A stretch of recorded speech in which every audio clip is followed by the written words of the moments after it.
Hello student, कैसे हैं आप लोग। आई होप कि आप लोग स्वस्थ हैं, मस्त हैं और अपनी अपनी पढ़ाई जारी रखें।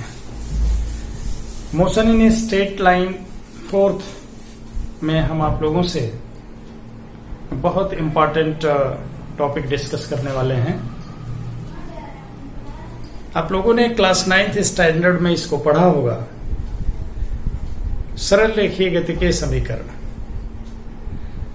आपको पता है कि जब कोई बॉडी यूनिफॉर्मली एक्सेलरेटेड मोशन में होती है, it means if it is moving along straight line with uniform acceleration, the body has got 3 different relations. So we have 3 relations which are written here. First one is VT relation, second one is the ST relation, and third one is the VS relation. Here S stands for displacement, V is velocity, and T is time. So first relation is written by V is equal to U plus AT. What is V here, U here, AT? T is a time interval, A is acceleration which is constant or you can say uniform, and V is the final velocity and U is the initial velocity. Okay. So with this relation we can find out the velocity of any particle, or you can say a body, after time interval T. And ST relation gives us the information about the displacement covered by the body in time interval T during uniform acceleration. And third one is the VS relation, that is, this relation gives us information about the final velocity of the body by traveling certain displacement. If you have an idea of displacement, you have an idea of initial velocity, then you can calculate with this relation that what is the final velocity in traveling displacement there. Okay. All these equations we have to derive using calculus method. आप लोगों ने जो पढ़ा है class 9th standard में, derivation भी पढ़ा है, but you have derived these equations with the help of graphical method.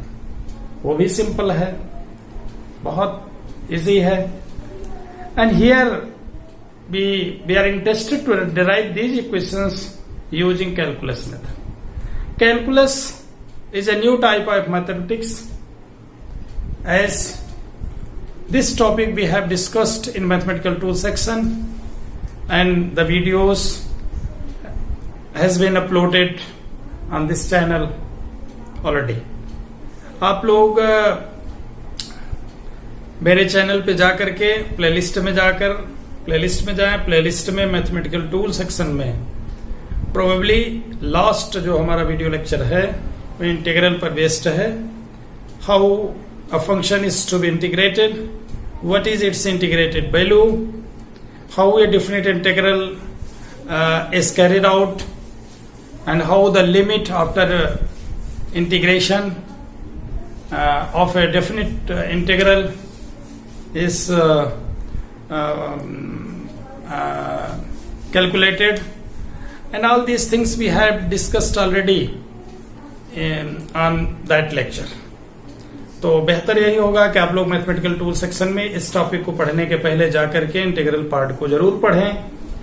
लेकिन मैं थोड़ा सा आपको आज ग्लिम्स या कहें एक आइडिया जरूर देना चाहूंगा, क्योंकि नहीं तो बिल्कुल ये सर के ऊपर से निकल जाएगा। तो चलिए आज सबसे पहले इसी को देखते हैं। सपोज करिए कोई फंक्शन जिसको हम फलन कहते हैं f(x) है, इसको जब हम डिफरेंशिएट करते हैं तो हम क्या लिखते हैं, dx of that particular function. तो ये लिखने की परंपरा है, फंक्शन की वैल्यू कुछ भी हो। अब दूसरा, अगर हमें किसी फंक्शन को इंटीग्रेट, 2 पार्ट हमने बताया था। कैलकुलस जो होता है, कैलकुलस में 2 चीजें, एक तो differential and second one is the integral. Integral में फंक्शन अगर हम बहुत सूक्ष्म जानकारी है फंक्शन की, बहुत थोड़ा सा जानकारी है, किसी भी फंक्शन की जानकारी है, तो उसका इंटीग्रल लेने का मतलब उसकी एक बड़े विस्तृत फंक्शन की जानकारी हम कैसे करते हैं। डिफरेंशियल में फंक्शन है उसका थोड़े पार्ट की जानकारी हम कैसे करते हैं, दोनों में बेसिक डिफरेंस है।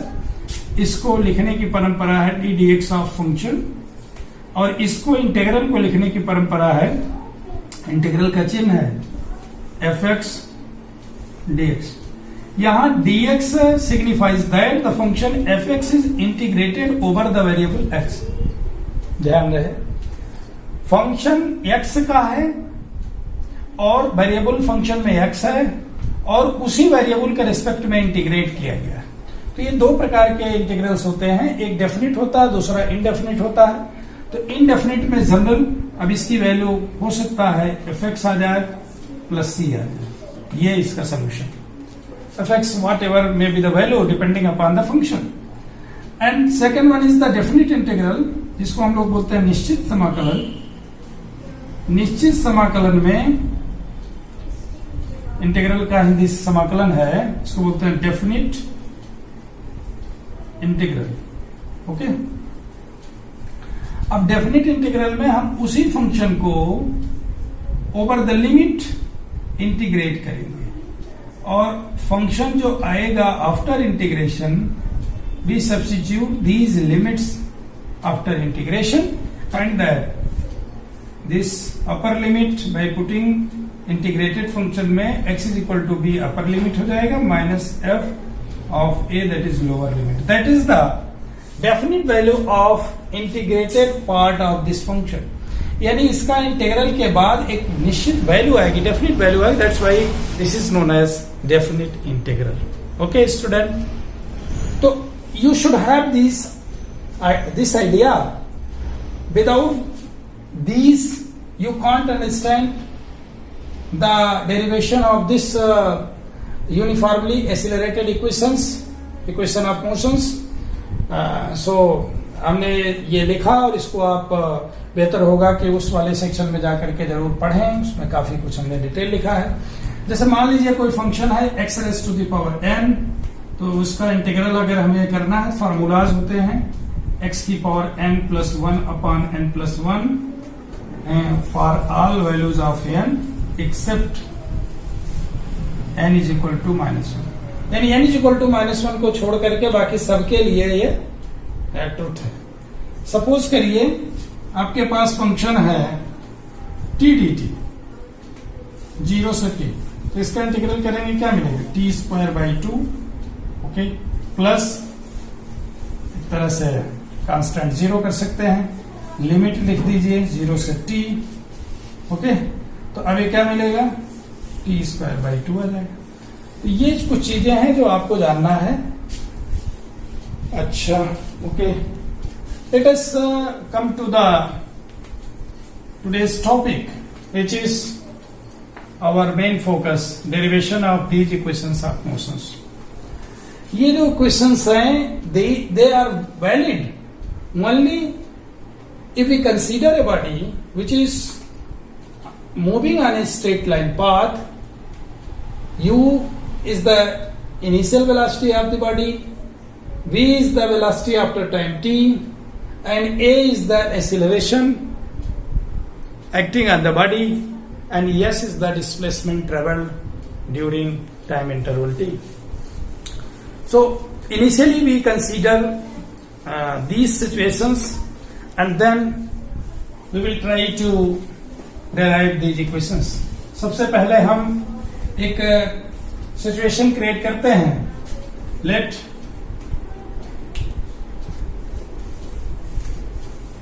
let us consider a body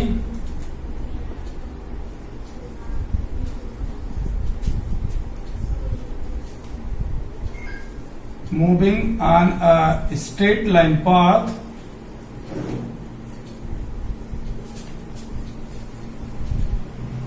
with initial velocity u after time after time t its velocity becomes v, s be the displacement covered and a be the acceleration acting on it। वस्तु एक है जिसका प्रारंभिक वेग u है, किसी सरल रेखा पर एक समान त्वरण a से गतिशील है, t समय पश्चात उसका वेग v हो जाता है, वही वेलोसिटी v हो जाती है फाइनली, और उस दौरान s डिस्टेंस और डिस्प्लेसमेंट ट्रेवल करता है। Now let us derive the first equation, that is v is equal to u plus at। ये फर्स्ट इक्वेशन हमने आपको बताया है पिछले के पिछले, यानी motion in straight line part 2 में, what is the instantaneous velocity and what is the instantaneous acceleration. तो आपको आइडिया है instantaneous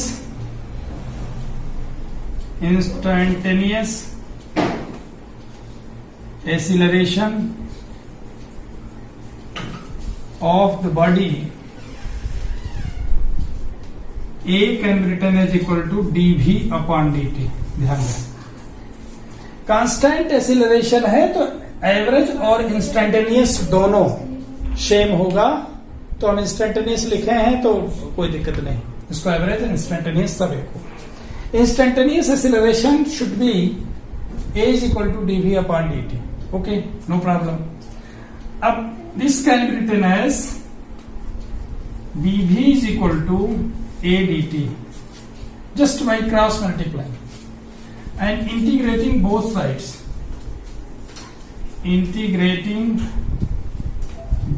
sides, okay.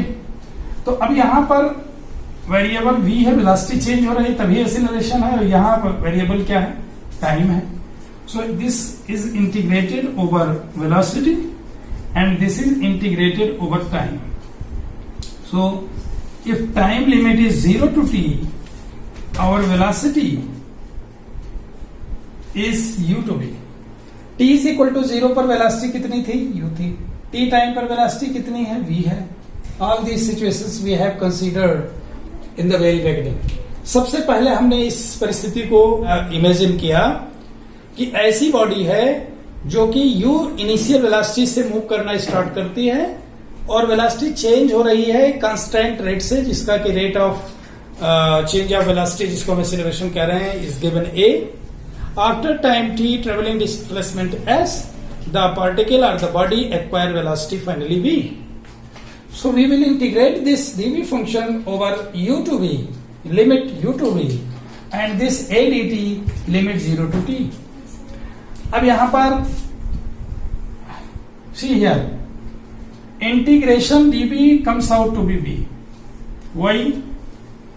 as you know, any function if it is dx after integration becomes x। क्यों होगा?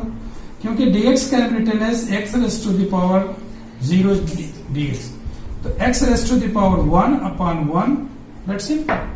उसी फार्मूले में x raised to the power n में ये आ जाएगा। And on the right hand side, since a is constant, so take a outside and we have 0 to t dt, and after integrating we will find a t 0 to t, so we have a t minus 0 upper limit minus lower limit, and here we can write this as v minus u, and we have v minus u is equal to at, or you can say v is equal to u plus at। Simply this is our first equation of motion, and v minus u is the change in velocity and a is the acceleration, t minus 0 means t, so v minus u if it is equal to at, then we can write v is equal to u plus at। अगर initial velocity u थी तो after time interval t increase करेगी क्योंकि accelerate हो रही है, and that becomes v is equal to u plus at. See here again, what we have to write first, we have to start from instantaneous acceleration, that is generally acceleration. In this particular case, acceleration can be written as rate of change of velocity with time, that is dv upon dt. Write a upon 1, and by cross multiplying, okay, by cross multiplying we can write this as dv is equal to a dt, integrating both sides of the equation. Integrate left side over v and integrate right side over t. We will find that dv comes out to be v and dt comes out to be t. By substituting the limits, we have v minus u is equal to a t minus 0. v minus u is equal to a t, that is v is equal to u plus a t. ये equations हमें straight line motion के तमाम numerical problems जहां पर velocity की calculation करनी हो और all remaining parts are given, we can calculate. Now let us come to the second equation. जो सेकंड हमारा इक्वेशन ऑफ मोशन है, दैट इज एसटी रिलेशन. तो इसकी शुरुआत कहां करनी है? S is equal to UT plus half A T square. ये हमको this we have to derive. तो from where we should start, हमें कहां से स्टार्ट करना चाहिए?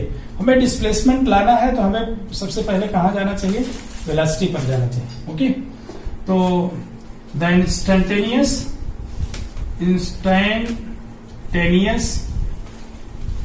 वेलोसिटी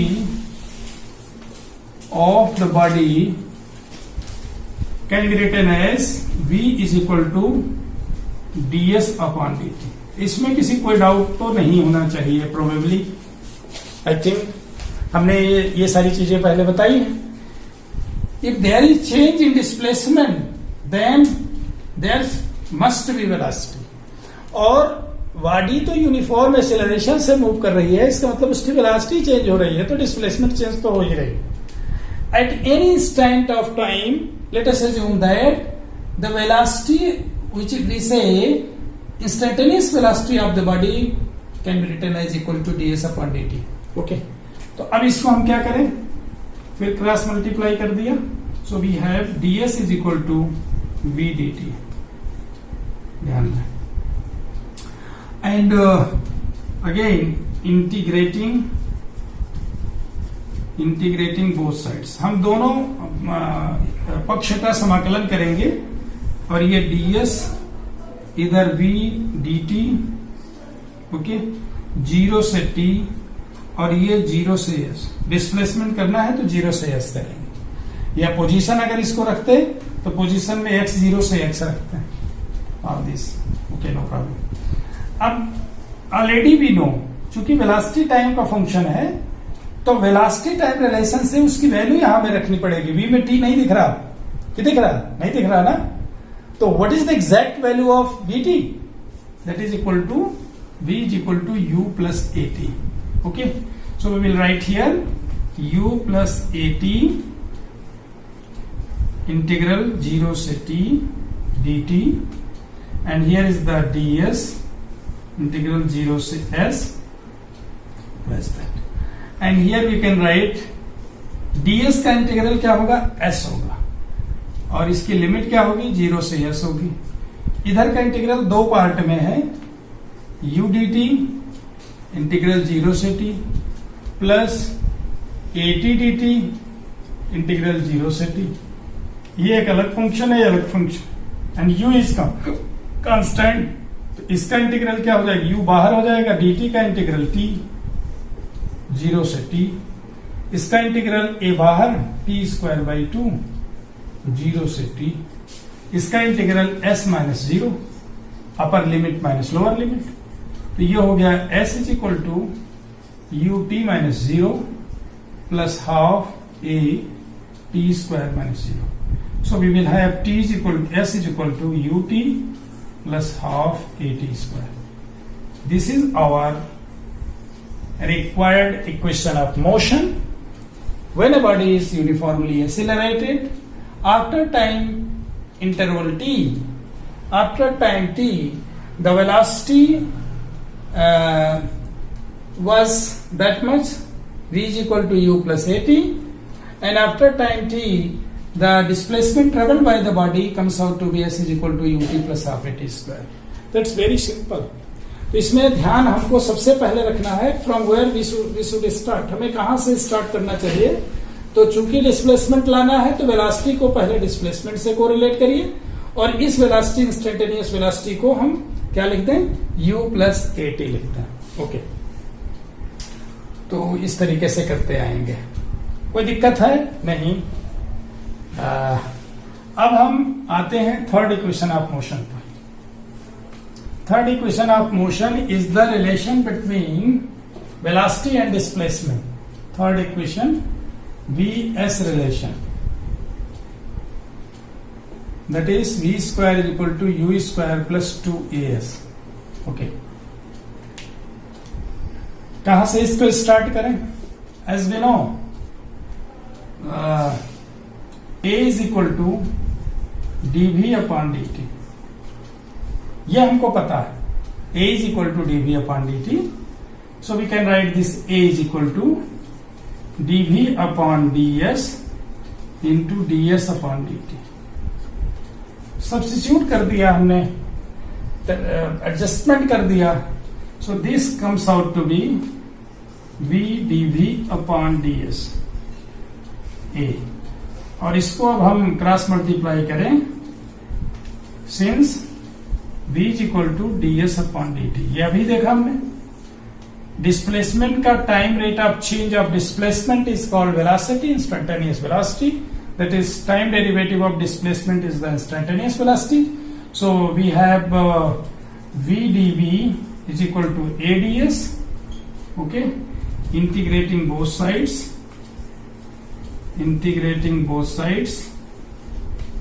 we have इंटीग्रेशन 0 से v dv is equal to integration a ds. Integration की लिमिट यहां 0 से s होगी. जब डिस्प्लेसमेंट 0 रहा होगा उस समय वेलोसिटी क्या रही होगी, इनिशियल u फाइनल v. तो अब इसका हम इंटीग्रेशन अगर हम करें तो हमें क्या मिलेगा, v के रिस्पेक्ट में इंटीग्रेशन हमने बताया था. जैसे मान लीजिए कोई फंक्शन है x dx लिख रहे हैं, तो इसका इंटीग्रल क्या होगा, x स्क्वायर बाई 2. अगर हम लिख रहे हैं t dt, इसका इंटीग्रल क्या होगा, t स्क्वायर बाई 2. तो अगर लिख रहे हैं v dv, इसका integral v square by 2. Simple.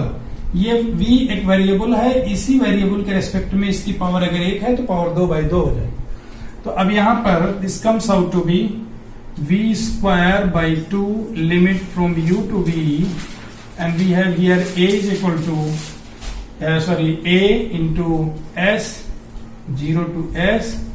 So we have this is equal to v square by 2 minus u square by 2 equal to a s minus 0, and we have v square minus u square is equal to 2as, and so we have v square is equal to u square plus 2as. That is our required equation of motion. Okay, and that is required equation of motion. Final velocity, and this is the initial velocity, and this is acceleration, and this is the displacement. Okay, so this relation is the relation between velocities and displacement. Initial final velocity और displacement का relation है. Time is not there, यहां time नहीं है. First and second relation में ध्यान रहे time रहता है, थर्ड रिलेशन में टाइम नहीं रहता. तो आप anyway you remember these three equations. These equations has got great importance while reading motion in a straight line. As far as the numerical or theory is concerned, they are important. Okay. तो आपको तीनों equations of motions का एक idea I think हो गया है, और इनकी वेरी वेल प्रैक्टिस कर लीजिए. इसका डेरिवेशन जरूर से जरूर एक 3 मार्क्स का एक क्वेश्चन आएगा जो कि इनका डेरिवेशन के रूप में पूछा जाएगा। ओके, और कंपटीशन में तो आई होप कि इसका उपयोग करके कोई न कोई न्यूमेरिकल्स दे दिए जाते हैं। अब आपको किसका कब इस्तेमाल करना है तो ये depending upon the situation of numerical. अब कोई एक न्यूमेरिकल अगले में लेक्चर में हम कुछ न्यूमेरिकल्स लेंगे या कुछ और इसके जैसे displacement travelled by nth time, किसी विशेष स्पेसिफिक टाइम में ट्रेवल डिस्टेंस कैसे निकालेंगे, और इसके अलावा रिलेटिव वेलोसिटी कॉन्सेप्ट क्या होता है, और कुछ न्यूमेरिकल पार्ट इसके हम अगले वीडियो लेक्चर्स में डिस्कस करेंगे। ओके।